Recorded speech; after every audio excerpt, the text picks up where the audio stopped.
Assalamualaikum warahmatullahi wabarakatuh. Perkenalkan, nama saya Sofia Febrianti dengan NPM 7212132444, berasal dari Fakultas Ekonomi dan Bisnis Prodi Manajemen. Baiklah, di video kali ini saya akan menjelaskan tentang resume materi pada pertemuan minggu ke-6 tentang budaya organisasi. Budaya organisasi sendiri itu apa? Budaya organisasi merupakan sistem nilai yang dianut oleh anggota organisasi yang nantinya akan berpengaruh terhadap cara bekerja, berperilaku, dan beraktivitas. Elemen-elemen budaya organisasi yaitu ada 5. Yang pertama, lingkungan usaha. Yang kedua yaitu nilai-nilai. Yang ketiga itu kepahlawanan. Yang keempat yaitu tata cara atau upacara. Yang kelima yaitu jaringan kultural. Yang pertama yaitu lingkungan usaha. Lingkungan usaha merupakan elemen yang paling penting atau yang paling kuat dalam pembentukan budaya organisasi.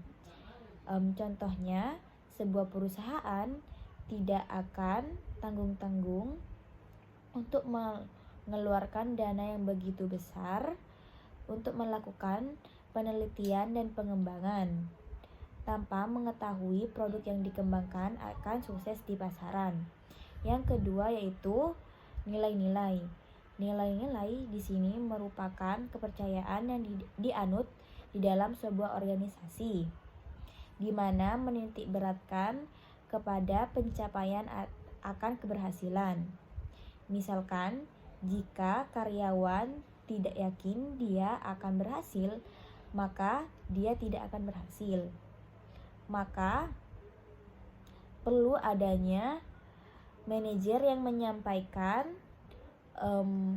motivasi secara terbuka agar para sumber daya manusia yang ada bisa dapat memiliki hal-hal yang positif atau bisa bekerja secara dengan baik. Yang ketiga yaitu kepahlawanan. Kepahlawanan merupakan orang-orang yang sudah ditunjuk oleh perusahaan untuk menjadi panutan agar bisa dicontoh oleh karyawan-karyawan yang ada. Yang keempat yaitu upacara atau tata cara.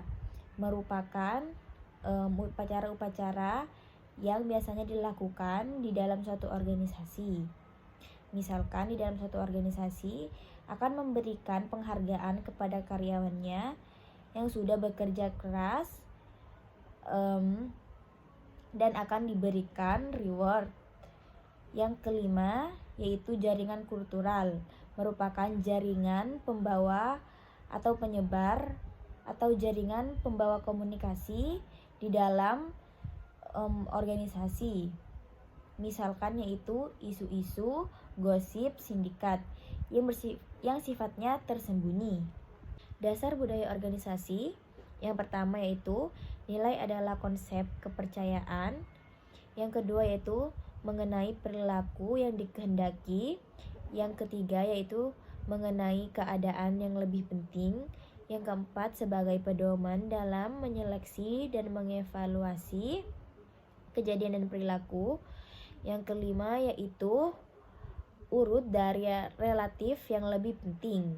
Ciri-ciri budaya organisasi. Yang pertama itu inovasi dan pengambilan risiko. Di sini kita harus bisa mencari peluang dan bereksperimen. Yang kedua itu stabilitas dan keamanan. Yang ketiga itu menghargai orang lain. Di sini kita harus bersikap adil, bertoleransi, juga memberikan penghargaan terhadap orang lain. Yang keempat yaitu orientasi hasil, memiliki perhatian dan harapan tinggi terhadap hasil, capaian, dan tindakan. Yang kelima yaitu orientasi tim dan kolaborasi, yaitu di sini bekerja sama secara terkoordinasi dan terkolaborasi. Jenis-jenis budaya organisasi. Yang pertama itu klan kultur, di mana penekanan yang kuat pada budaya berkolaborasi, di mana setiap karyawan memiliki kesamaan dan memelihara diri mereka sebagai bagian yang satu, sebagai satu keluarga yang besar, dinamis, aktif, dan saling terkait satu sama lain. Market kultur, di mana dibangun atas dinamika persaingan serta tren yang terjadi pada masa kini. Hierarki kultur merupakan budaya yang dibangun atas struktur dan kontrol yang bersifat dari atas ke bawah, lingkungan yang cenderung bersikap kaku dan formal. Adokrasi kultur, budaya yang berakar pada inovasi. Budaya ini sangat cocok pada industri 4.0 karena perusahaan-perusahaan ini akan saling berlomba untuk membuat inovasi dan perbaikan struktur hidup manusia di masa yang akan datang. Segitu saja penjelasan yang bisa saya sampaikan. Kurang lebihnya saya memohon maaf. Saya Sofia Febrianti di sini undur diri. Wassalamualaikum warahmatullahi wabarakatuh.